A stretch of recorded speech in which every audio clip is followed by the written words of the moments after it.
वक्फ board अधिनियम को लेकर के पूरे देश में हंगामा मचा हुआ है। जो इमाम हैं वो इसका विरोध कर रहे हैं, जो मौलवी हैं वो विरोध कर रहे हैं, जो आम मुसलमान है वो विरोध कर रहा है, और सबसे ज्यादा वो हिंदू जिसको सेकुलर दिखने का अपने आप के अंदर एक कीड़ा है, सबसे ज्यादा पेट में दर्द उस हिंदू नेता को हो रहा है। वक्फ बोर्ड को लेकर पूरे देश में हंगामा मचा है, लेकिन सवाल उठता है कि आखिरकार उसमें ऐसा क्या है कि उसको लेकर के इतनी ज्यादा दिक्कतें हैं। ओवैसी सदन के अंदर चिराग पासवान, नीतीश कुमार और चंद्रबाबू नायडू को नसीहत देते हुए कहते हैं कि पूरे भारत का मुसलमान इसको कभी भूलेगा नहीं, आपको याद रखेगा कि आप लोगों ने नाजुक वक्त में मुसलमानों के साथ क्या किया।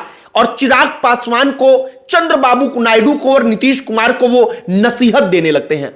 तो सवाल मन में पैदा होता है कि आखिरकार इसमें ऐसा क्या है जिसको लेकर के इतनी ज्यादा दिक्कतें उनको होने लगी हैं और इस पर इतनी हाय तौबा मची है।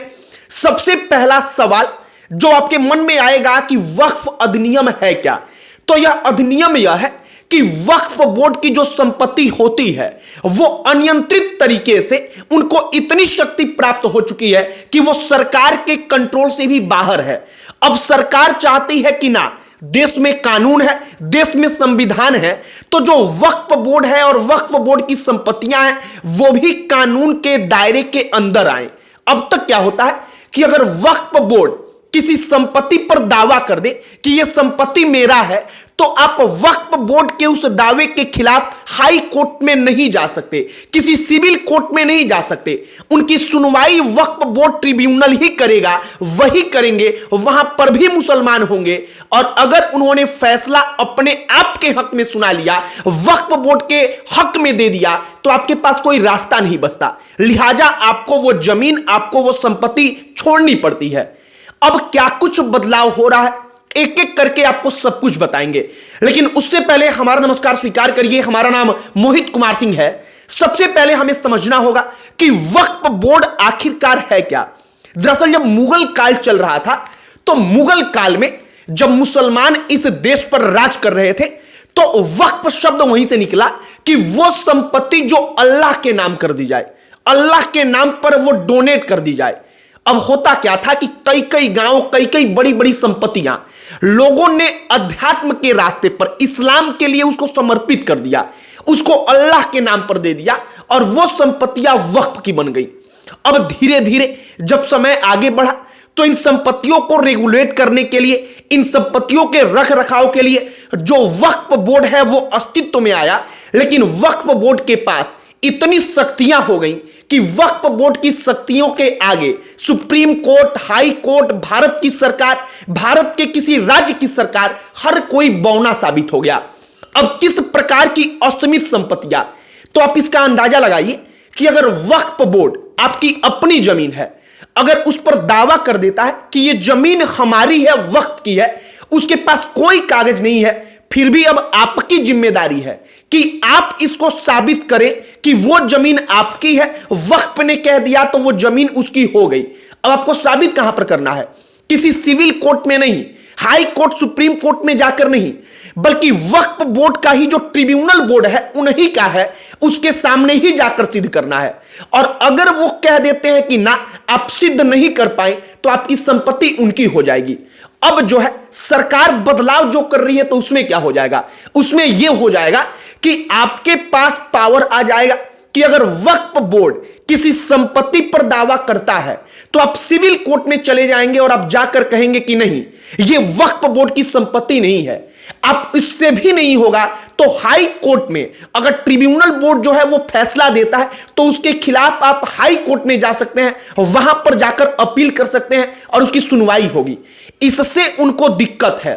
जो मौलवी हैं, मुसलमान नेता हैं, उनको लगता है कि ऐसे में तो वक्फ बोर्ड की संपत्तियों पर सरकारी अधिकार हो जाएगा, सरकार अधिकार कर लेगी, वो छीन लेगी।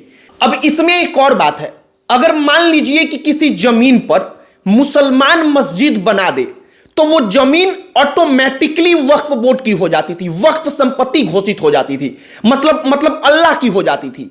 भले वो जमीन सरकार की हो, भले वो जमीन सरकार की हो या किसी निजी व्यक्ति की हो, लेकिन वो जमीन अब वक्फ की हो जाएगी। जबकि अब सरकार जो कर रही है उसके बाद क्या होगा, उसके बाद यह हो जाएगा कि जब तक वक्फ बोर्ड को कोई अपना जमीन दान में नहीं देता तब तक वो वक्फ बोर्ड की संपत्ति नहीं होगी।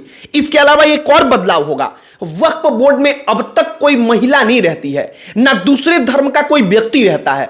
लेकिन अब क्या होगा कि 2 महिलाओं को और 2 दूसरे धर्म के व्यक्तियों को वक्फ बोर्ड के जो मेंबर होंगे उनमें रखना पड़ेगा, उसमें शामिल करना पड़ेगा। और इसी बात का विरोध है। एक और बात कि वक्फ बोर्ड के पास कितनी संपत्ति है, आपके सोच से परे। भारतीय रेलवे सशस्त्र बल जो है वो पूरे के पूरे देश में 2 ऐसे बॉडी हैं जिनको माना जाता है कि सबसे ज्यादा जमीन पर उनका कंट्रोल है, लेकिन वक्फ बोर्ड इन दोनों के समानांतर खड़ा होता है। तीसरे नंबर पर वक्फ बोर्ड है जिसके पास सबसे ज्यादा जमीन है। ये जमीनें किस रूप में है, ये जमीनें कहता है वो कि मुगल काल में किसी ने दान दिया था, पूरा का पूरा गांव पर वो दावा कर देता है, कहता है कि ये पूरा का पूरा गांव वक्त की संपत्ति है और लिहाजा पूरे के पूरे गांव को छोड़ना पड़ जाता है। कितना जमीन है आप उसका भी डेटा जान लीजिए, लगभग 9 लाख एकड़ जमीन। ये एक डेटा कहता है, अनुमानित है, क्योंकि एक्चुअली में वो तो पूरे के पूरे भारत की जमीन पर अगर दावा कर दे कि ये वक्त की संपत्ति है तो जब सुनवाई भी उनका, तंत्र भी उनका, प्रशासन भी उनका, कोर्ट भी उनका, जज भी उनका, तो वो पूरी की पूरी जमीन उनकी हो जाएगी। और सरकार इसीलिए मान रही है कि उनके पास असीमित शक्तियां हैं जिसकी कोई सीमा ही नहीं है और उसी को कंट्रोल करने की कोशिश है। अब संपत्ति का आकलन कितना है मूल्यांकन रुपयों में, तो इसका भी डेटा है कि 1 लाख करोड़ रुपए से ज्यादा की संपत्ति, से कई गुना ज्यादा भी हो सकती है। ये एक्चुअल डेटा नहीं है। अब सरकार क्या कर रही है ये समझिए। सरकार कह रही है कि जो कलेक्टर होगा वो वक्फ बोर्ड की संपत्तियों का सर्वेक्षण करेगा। जो कलेक्टर होगा उसके पास पावर होगा कि वक्फ बोर्ड की संपत्तियों को लेकर वो कोई निर्णय ले सके। अब इनको लगता है कि अगर मान लीजिए कोई मस्जिद बना है, उस मस्जिद को कहेंगे कि ये अवैध है, ये जो जमीन थी ये अवैध जमीन पर बनी है, तो अब कलेक्टर के पास जाएंगे।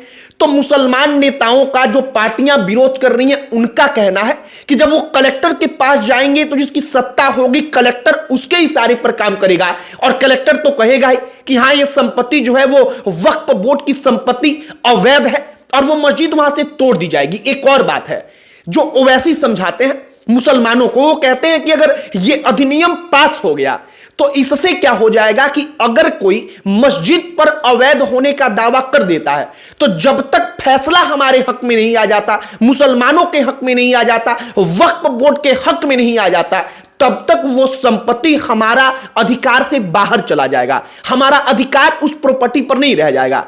और पूरा का पूरा मसला इसी चीज को लेकर है। बाकी वक्फ बोर्ड के पास अगर हम सही तौर पर कहें तो असीमित शक्तियां हैं। वक्फ बोर्ड में भ्रष्टाचार भी जमकर है, अवैध कब्जा जमीनों पर जमकर है और सरकार उसी चीज को कंट्रोल करने के लिए यह सब कुछ कर रही है। बाकी चिराग पासवान को चुनौती, नीतीश कुमार को नसीहत, चंद्रबाबू नायडू को नसीहत, ओवैसी सदन में देते हैं कि मुसलमान इस नाजुक वक्त में आप जो कर रहे हैं यह सब कुछ याद रखेगा। आपकी प्रतिक्रिया क्या है कमेंट बॉक्स में लिखकर बताइएगा। वीडियो यहीं पर समाप्त करते हैं। अंत में हमारा परिचय, हमारा नाम मोहित कुमार सिंह है। बहुत बहुत धन्यवाद।